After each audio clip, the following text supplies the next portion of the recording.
समाधान समाधान।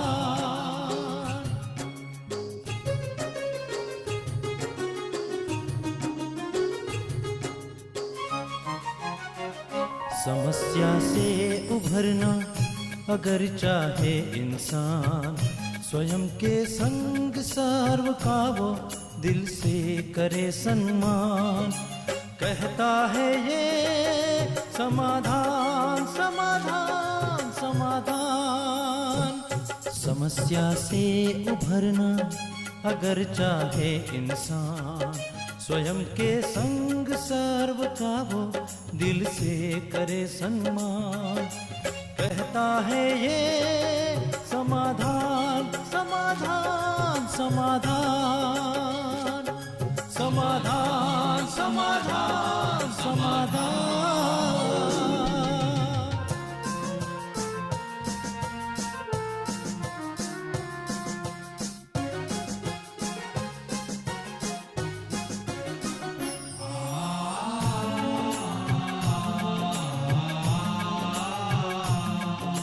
तनाव बन मुटाव की अगन से स्वयं तू संभले है इसी में शान। दूरिया दरारे मिटाए मन से, जीवन बन जाएगा खुशियों की खान। खुशियों की खान। कहता है ये समाधान समाधान समाधान। नमस्कार, आदाब, सत श्री अकाल मित्रों, स्वागत है आप सभी का समाधान कार्यक्रम में। मित्रों, आपको याद होगा कुछ दिनों पहले मैंने भ्राता जी के साथ एक विषय पे चर्चा की थी कि कोलकाता से हमारे पास फ़ोन कॉल आया था। माता जी की उम्र 68 इयर्स थी, उनके पति 75 इयर्स ओल्ड हैं। एक ही बिटिया थी उनकी, उन्होंने भी PhD की, शादी हुई। शादी के बाद जब वो लोग यहीं मुंबई में थे तब वो उनके पास जाया करते थे, लेकिन उनके दामाद का व्यवहार बहुत ही बुरा था और कभी कभी उन्हें धक्का भी दे दिया करते थे, कभी अपशब्दों का प्रयोग कर दिया करते थे। बिटिया भी चूंकि अब पति के साथ रहना है तो शायद उतनी बात इनसे नहीं कर पाती थी। विदेश चले गए, वो सेटल्ड हो गए थे और वहाँ से वो फ़ोन भी नहीं करते थे। इस बात का इन्हें बहुत ज़्यादा दुख था और उस बात को वो भुला भी नहीं पाते थे कि कैसे उस चीज़ को जो उनके दामाद ने किया था उसे भूलें। और इसका भी दुख कि बिटिया एक ही है, अब वो भी फ़ोन नहीं करती, तो बड़ा अकेलापन महसूस किया करते थे। कुछ अभ्यास भ्राता जी ने दिए थे, वो अभ्यास लगातार वो करते रहे थे और कल ही उनका फ़ोन कॉल आया था। कल 2 बहुत अच्छे फ़ोन कॉल आए थे, इसीलिए मैं उनसे शुरुआत कर रहा हूँ।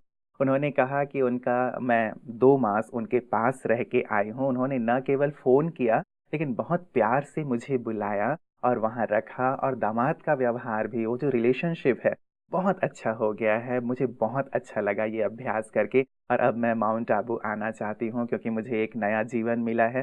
परिवार में फिर से वो खुशहाली का माहौल आ गया है। कितना अच्छा लगता है ना ऐसे अनुभवों को सुनकर। नागपुर से हमारे पास दूसरा फ़ोन आया।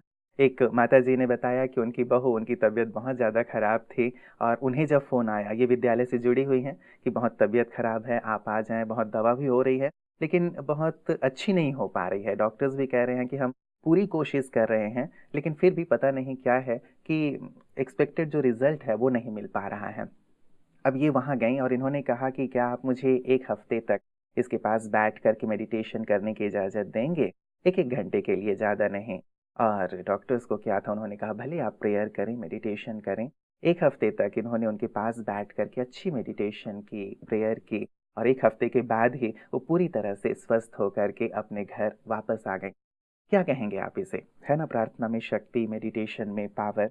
इसीलिए आप भी इसे ज़रूर कीजिएगा, अच्छा लगेगा, समस्याएं दूर होती चलेंगी। ये अनुभव हमें संबल प्रदान करते हैं, हमें एक ऊर्जा देते हैं, एक आशा की किरण की तरह हैं कि यदि हम भी अच्छी तरह ध्यान करते हैं, मेडिटेशन करते हैं तो सचमुच सारी समस्याएं निर्मूल होती चली जाती हैं। ऐसे सुंदर अनुभवों के साथ आज के समाधान की हम शुरुआत करते हैं और अभिनंदन करते हैं आदरणीय भ्राता जी का।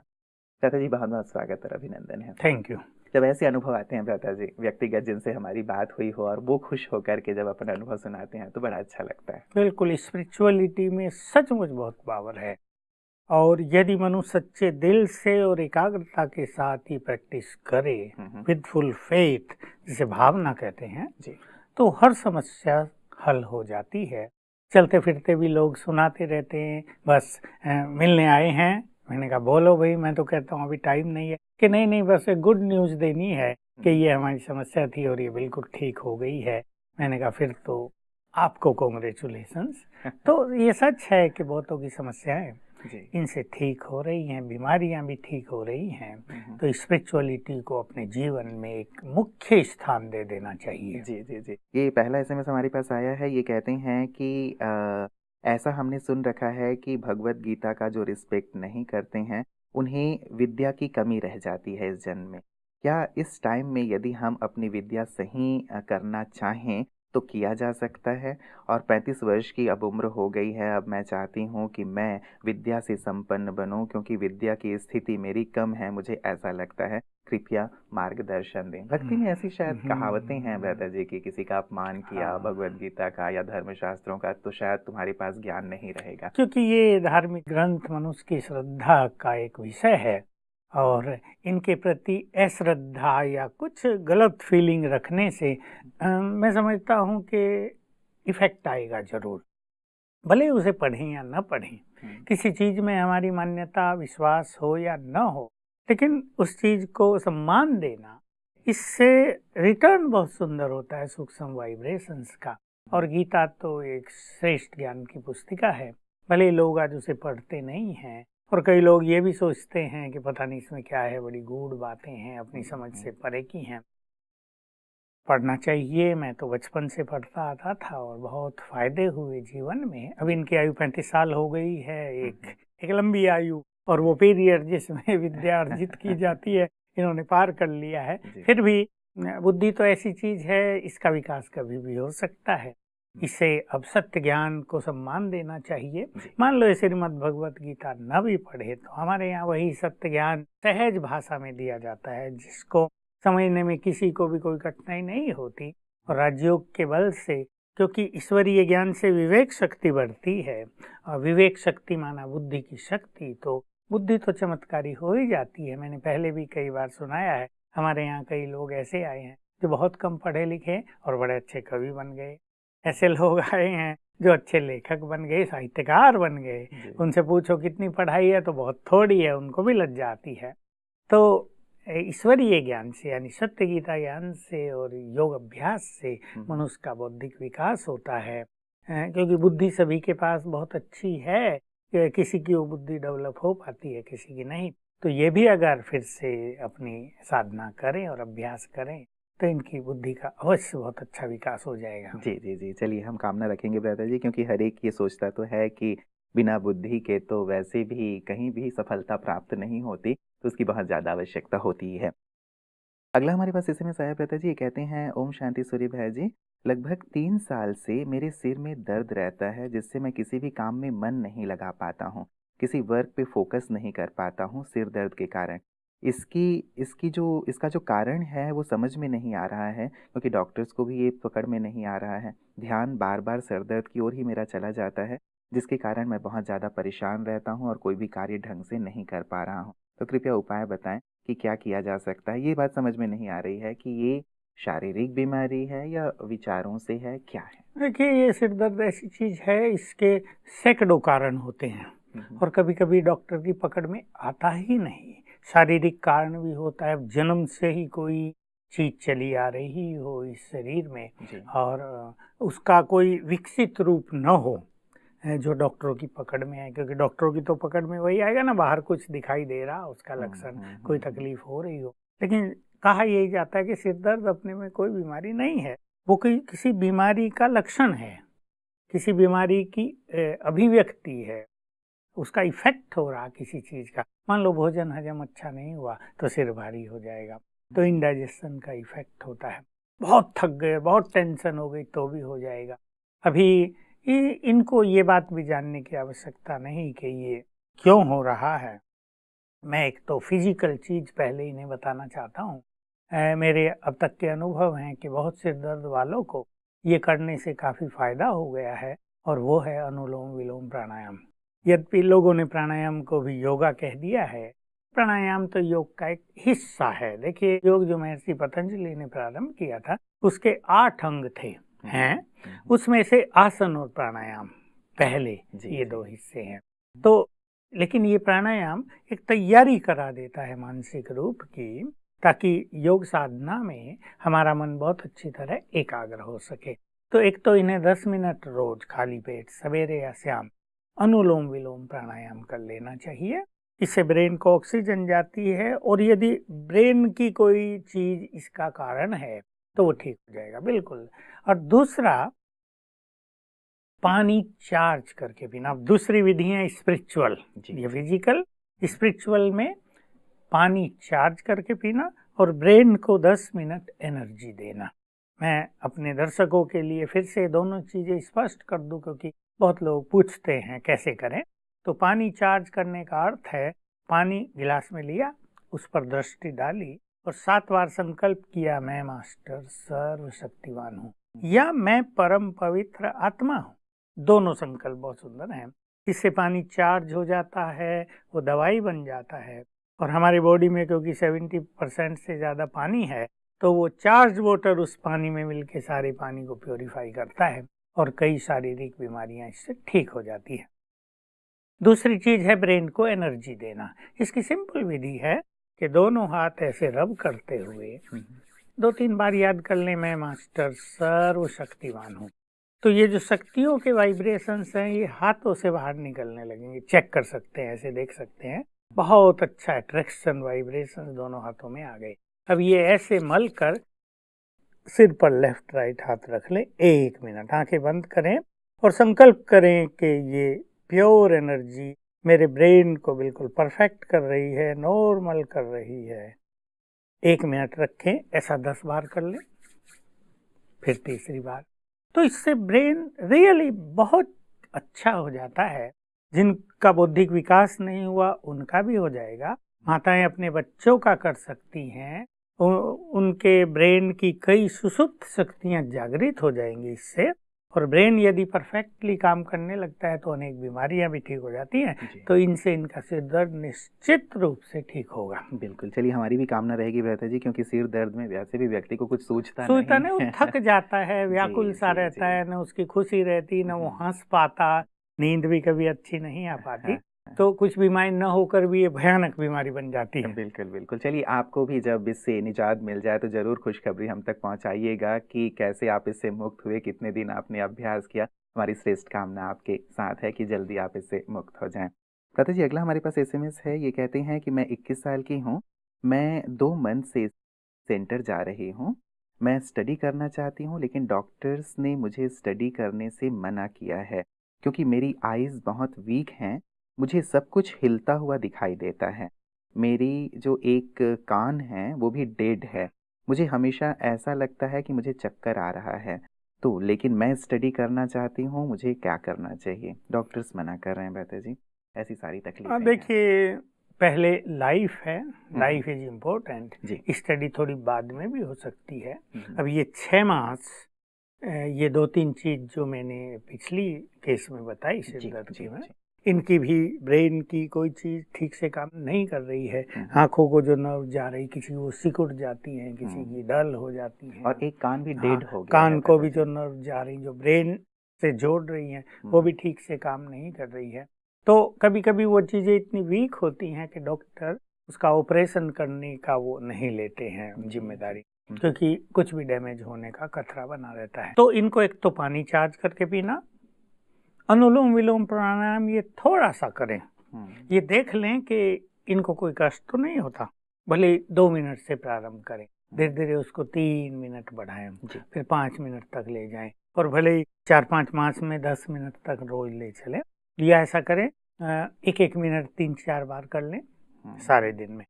और ब्रेन को एनर्जी देना इनको, क्योंकि ये सब चीजें ब्रेन से कनेक्टेड हैं। वही विधि 10 मिनट सवेरे, 10 मिनट शाम को। इसमें कोई दबाव पड़ता नहीं ब्रेन पर, कोई तकलीफ नहीं होती। और इनकी अगर नर्व वीक हैं वो स्ट्रांग होने लगेंगी, और दोनों चीज इनकी ठीक हो सकती हैं। और उसके बाद ये अपना पढ़ें, कोई बात नहीं। अभी इनको ध्यान देना, न टीवी ज्यादा देखें, न नेट का ज्यादा प्रयोग करें, क्योंकि आईज उनमें लगती है ना, कंसंट्रेशन होता है। ये पढ़ेगी, अब जबरदस्ती ये पढ़ तो ले, लेकिन इसकी आई फिर इतनी वीक हो जाए कि बिल्कुल। फिर वो आगे का जीवन अच्छा भाई ना आंखें भी चले। कमजोर हैं और हाँ सब चीजें हिलती डुलती भी दिख हाँ रही हैं, हाँ चक्कर भी आ रहा है, तो बहुत सारी हाँ तकलीफें एक साथ हैं। तो हाँ। प्रतीक जी, ये सारी चीजें कितने दिन में आपको लगता है यदि स्पिरिचुअल प्रैक्टिस की जाए तो ठीक ठीक होने लगेंगी? देखिए, मैं तो कहा कि अगर ये बहुत अच्छी तरह फोकस करें और जी। टाइम दें तो 3 मास में बहुत अच्छा अनुभव कर सकती हैं। जी। लेकिन क्योंकि इनकी सीरियस स्थिति है, ये कुछ दवाई भी लेती रहें, भले ही 2 मास के बाद लें। मेडिकल साइंस भी काफ़ी मदद कर रही है मनुष्य को, वो भी ये करें और ये अभ्यास भी करें तो 6 मास में मैं समझता हूँ इनका पूरा आगे का जीवन सहज और सफल हो जाएगा। बिल्कुल। प्रतीक जी, मैं कई बार आपसे पूछ चुका हूँ, आजकल जैसे छोटी उम्र में ही ये सारी तकलीफ़ें देखने में आती हैं। जैसे आपने भी कहा था कभी कि 5 साल के बच्चे को कैंसर हो गया या हार्ट में कहीं होल निकल आते हैं, किसी की जो गले की नलियाँ हैं वो ठीक से विकसित नहीं हो पाई हैं। अब ये भी 21 साल की ही है और इतनी सारी तकलीफ़ें आ गई हैं। तो क्या कारण लगता है, बीमारियाँ क्यों इस तेज़ी से बढ़ रही हैं और बच्चों को, यूथ को ज़्यादातर होती चली जा रही हैं? बिल्कुल होती जा रही है। अभी 4-5 दिन पहले ऐसा ही एक मैसेज था कि 6 साल का उनका लड़का है हुँ, और कैंसर से पीड़ित है। और एक दूसरा कल ऐसे ही एक बैड न्यूज आया, एक माँ बेचारी बता रही थी अपनी समस्याएं कई बताने के बाद उसने कहा हुँ, मेरे को पोतरे ने जन्म लिया है, 6 मास हुए हैं, 6 मास से ही लगातार रो रहा है। हुँ, कहा हमारे घर में एकदम जैसे दुख के वाइब्रेशंस फैल गए हैं। जी। बेचारी बोलने लगी क्या हमने इतना पाप किया है कि हम अनेक ऐसी पीड़ाओं से आजकल गुजर रहे हैं। हुँ, हुँ, तो बिल्कुल ठीक बात है, बच्चे के जन्म से तो घर में खुशी का माहौल छा जाता है, जी। लेकिन उसका निरंतर रोना, उससे जो वाइब्रेशंस फैल रहे हैं वो हुँ, कहा डर सा पैदा कर रहे हैं हमारे परिवार में। अभी 2 दिन पहले की ये बात है। हुँ, हुँ, तो ये सब हो रहा है पूर्व जन्मों के कारण। देखिए, बच्चे ने अभी तो कुछ किया ही नहीं, हुँ, कहा जन्म लेते ही दुख है उसे और वो रो रहा है। हँसने का तो जैसे हमने 6 मास में उसके चेहरे पे देखा ही नहीं, नहीं तो बच्चे तो मुस्कुराते भी हैं ना। हुँ, और हुँ, माँ बच्चों से बात भी करने लगती है, खिलाने लगती है उन्हें, और जी। बहुत गुड फीलिंग उनकी ओर से आती है। हुँ, हुँ, तो इसीलिए हम सदा कहते हैं, मनुष्य को ध्यान दिलाते हैं कि पुण्य कर्म बहुत बड़ी चीज है। मनुष्य पाप कर तो लेता है और वो पाप करके बड़ा खुश होता है कि दूसरे के हमने 50 लाख ले लिए, हमने दिए नहीं, वाह हम देखो कैसे समझदार हैं, मार लिए उसके पैसे, वो भी अपने को क्या समझता था। लेकिन मनुष्य को पता चलना चाहिए कि हर कर्म का प्रतिफल मनुष्य को लेना ही होता है, हुँ, उससे कोई बच नहीं सकता। इसलिए पाप से मनुष्य को बचना चाहिए। पर कलयुग के अंत में ये पाप की गति बहुत तेज होती जा रही है और इसमें भी पैसा मनुष्य से बहुत पाप करा रहा है। पैसे का लोभ, हुँ, बस भाई भाई को हिस्सा नहीं देगा। पत्नी कुछ कर देगी कि दूसरे को, जेठानी को या देरानी को देना ही नहीं है, कुछ कुछ ब्लैक मैजिक करा देते हैं और मनुष्य भूल जाता है कि इसका इफेक्ट तुम्हारी संतान पर बहुत बुरा आएगा। तो पाप से सभी बचें, जी, जी। पुण्यों का खाता बढ़ाएं। हुँ, बस मैं इशारे में यही कह रहा हूँ, ये पूर्व जन्मों के बुरे कर्मों का परिणाम होता है, क्योंकि किसी के साथ भी कुछ भी बिना कारण के नहीं हो रहा है। हुँ, कोई कहे ये मेरे साथ क्यों हो रहा है, भगवान मेरे साथ अन्याय क्यों कर रहा है, हमने ऐसा क्या कर दिया, इस जन्म में तो हमने कोई पाप नहीं किया। ये नहीं है, हुँ, बिना किसी कर्म के फल मिल ही नहीं रहा है। इसलिए मनुष्य को पुण्य कर्म करने ही चाहिए और ये समझ लेना चाहिए, हमारा ईश्वरीय ज्ञान हमें यही रोशनी देता है कि पाप क्या है और पुण्य क्या है। हुँ, हुँ, अनेक मनुष्य संसार में पाप कर रहे हैं और उन्हें पता नहीं कि वो कि ये पाप पाप करे, वो है। खुश जी, हो रहे हैं। जी, जी। तो यही इसका मुख्य कारण है। हुँ, हुँ, और साथ में ये भी जोड़ दूं कि पूर्व के पाप कर्म अगर किसी के ज्यादा हैं तो उन्हें योग अग्नि में जलाया भी जा सकता है।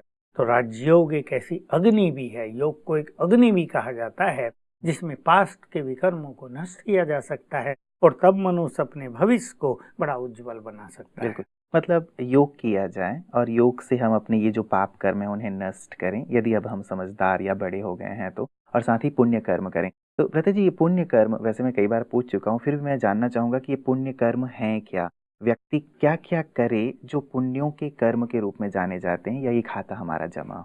पहली चीज दूसरों को सुख देना, हम्म, ये सबसे बड़ा पुण्य है। जी। असहायों को सहयोग देना, सहारा देना, ये बहुत बड़ा पुण्य है। मैं नेगेटिव बात भी बता दूं, लोग नॉन वेज खाते हैं बड़े खुशी से, वो बहुत बड़ा पाप है। लोग ड्रिंकिंग करते हैं, वो बहुत बड़ा पाप है। लोग मुख से कटु वचन बोलते हैं, दूसरों को सताते हैं, ये बहुत बड़ा पाप है। दूसरे की खुशी को छीन लेना, ये बहुत बड़ा पाप है। और दूसरों को खुशी प्रदान कर देना, अच्छे शब्द बोलकर प्यार की फीलिंग दूसरों को दे देना, ये बहुत बड़ा पुण्य है। इन छोटे छोटे पुण्यों पर जो मनुष्य रोज कर सकता है, सहज भाव से कर सकता है, जी। मनुष्य को बहुत ध्यान देना चाहिए। बाकी चोरी करना, किसी का मर्डर करना, किसी की संपत्ति हड़प लेना, ये तो बड़े बड़े पाप हो गए। बिल्कुल। भरत जी, गीता में एक श्लोक है कि जहाँ तक पाप और पुण्य की जो बात आ रही है कि सर्वधर्मान् परित्यज्य मामेकं शरणं व्रज अहम त्वां सर्व पापेभ्यो मुक्तिस्यामि मा शुचः। तो परमात्मा की शरण में भी आ जाने से क्या हमारे पाप, यदि हमने बहुत पाप किए हैं, वो नष्ट हो जाते हैं? बात ये बहुत ही गुह्य है। परमात्मा की शरण में चले जाना और फिर परमात्मा ऐसी आत्मा को स्वीकार करे, दोनों चीजें हैं ना इम्पोर्टेंट। एक राजा हार कर दूसरे राजा की शरण में जाता था। कभी कभी वो राजा कमजोर होता था, कह देता था ना भाई मैं तुम्हें शरण नहीं दूंगा, वो राजा बड़ा पावरफुल है, मेरे पे भी अटैक करेगा, मेरी भी राजाई जाएगी, इसलिए तुम कहीं और चले जाओ। तो प्रभु शरण में आ जाना माना अपने को पूरी तरह समर्पित कर देना जी। और इसके बाद की जो बात है असली वो है कि जब हमने अपने को पूरी तरह उनके हवाले कर दिया तो जैसे वो कहें वैसे करना। अब वो अच्छी तरह सिखाते हैं पवित्र बनो, पवित्र बनना सबसे बड़ा पुण्य है। अब ये पाप कर्म छोड़ दो, दूसरों को दुख देना छोड़ दो और उनकी विशेष आज्ञा पुनः वही होती है कि निरंतर मुझसे बुद्धि योग जोड़ो, योग युक्त हो जाओ, तो ये पाप सभी तुम्हारे समाप्त हो जाएंगे। बिल्कुल, मतलब केवल समर्पित नहीं होना है, शरण में नहीं आना है, लेकिन उनकी आज्ञाओं पर भी हमें चलना होगा, तब जाकर के हमारे पाप नष्ट होंगे। पता जी, जैसे आपने कहा कि एक वो बच्चा जो है वो रोता ही रहता है, एक ऐसा ही एसएमएस आया है, ये कहते हैं कि 2.5 मास की एक बच्ची है, वो 10 दिनों से बिल्कुल सो नहीं रही है, लगातार रो रही है और साथ ही वो डर भी रही है। हमने बहुत सारे डॉक्टर्स को दिखाया, लेकिन वो डॉक्टर्स भी कुछ पकड़ नहीं पा रहे हैं और जो ट्रीटमेंट दिया जा रहा है वो रिस्पॉन्ड भी नहीं कर रही है उसका। तो ऐसे में हमें क्या करना चाहिए? वही वाली स्थिति शायद बिल्कुल है। वही स्थिति है जी। और हो यहीगा, क्योंकि अभी 2.5 मास ही है, उसने तो न किसी को कुछ बोला है न उसको किसी ने कुछ बोला है। ये पूर्व जन्मों के उसके विकर्म जागृत हो गए हैं, इसलिए वो सो नहीं पा रही। ये बिल्कुल सत्य हो सकता है कि पूर्व जन्म में, इससे पहले ही जन्म में उसने लंबा काल अनिद्रा की स्थिति में व्यतीत किया हो, क्योंकि ये बीमारी भी आजकल बहुत बढ़ती जा रही है।